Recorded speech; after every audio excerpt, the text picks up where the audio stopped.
Bienvenue dans les 3 minutes de l'AFPRIC, un podcast pour les personnes concernées par la polyarthrite et les rhumatismes inflammatoires chroniques. Dans chaque épisode, des infos, astuces et conseils qui vont à l'essentiel. Aujourd'hui, dans notre série sur l'annonce du diagnostic, Nadine témoigne sur son parcours avec la polyarthrite rhumatoïde. Les premiers symptômes, c'était le matin en me levant, j'avais mal aux pieds et puis plus rien. Donc je les ai un peu ignorés pendant facilement 2 ans, jusqu'à temps que je commence à avoir très mal aux mains et mal aux pieds. Et là, par contre, ça a été très vite. En quelques mois, la douleur aux mains et aux pieds était permanente et très difficile à supporter, ce qui m'a amené à consulter. Voilà. Et mon médecin m'a d'abord envoyé chez un neurologue, parce qu'en même temps que j'avais mal, j'avais aussi une perte de sensibilité. Bon, très vite, on s'est aperçu que ça n'était rien de neurologique. Celui-ci m'a envoyé chez un rhumatologue qui, lui, a tout de suite, immédiatement pensé à une polyarthrite rhumatoïde.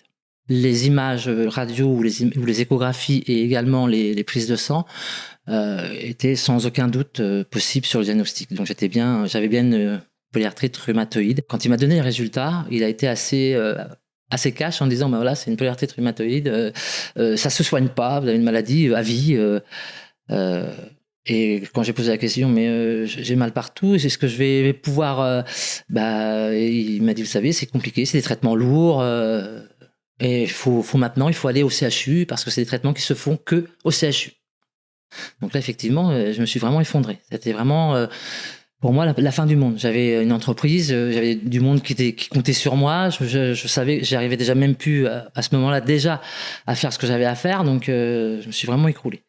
Par contre, au CHU, quand je suis arrivé, là, je suis tombé sur vraiment un autre dialogue, sans minimiser la maladie, mais en disant qu'aujourd'hui, la science avait fait d'énormes progrès et qu'ils avaient toutes sortes, différents traitements et qu'ils arrivaient forcément à soulager le patient, parfois même mettre la maladie en rémission. Donc ils étaient beaucoup plus optimistes et beaucoup plus voilà. Et puis surtout il y avait un cadre, on m'a tout de suite proposé des réunions. Donc j'ai refusé au début, mais on m'a tout de suite proposé aussi un accompagnement. Pendant très longtemps, je me suis battu contre la maladie.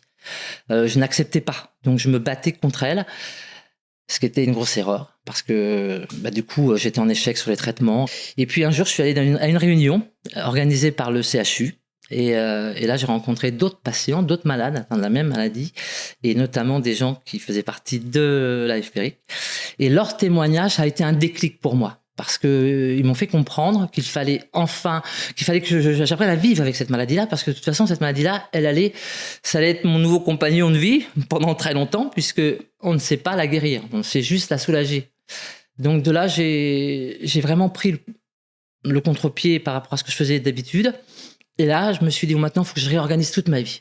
J'ai vendu ma société parce que c'était impossible de continuer à travailler à 200% comme je le faisais. J'ai gardé quand même une activité. Et puis, j'ai décidé d'adapter ma vie à la maladie. Je laisse la maladie m'interdire les choses, mais moi, je ne m'interdis rien. Et finalement, je m'aperçois que je peux faire beaucoup, beaucoup de choses. Il suffit simplement d'adapter. On ne peut plus vivre comme avant ça. Ça, c'est quelque chose qu'il faut accepter. Mais après, une fois qu'on l'a accepté, on revit, mais super bien, quoi, je veux dire. Et puis même, on fait des choses qu'on n'aurait jamais pensé faire, parce que du coup, on va chercher d'autres activités, d'autres occupations qu'on n'avait pas. Et on découvre d'autres choses, et on rencontre d'autres gens. Et au contraire, je veux dire, c'est quelque part, après, c'est presque comme un nouveau départ.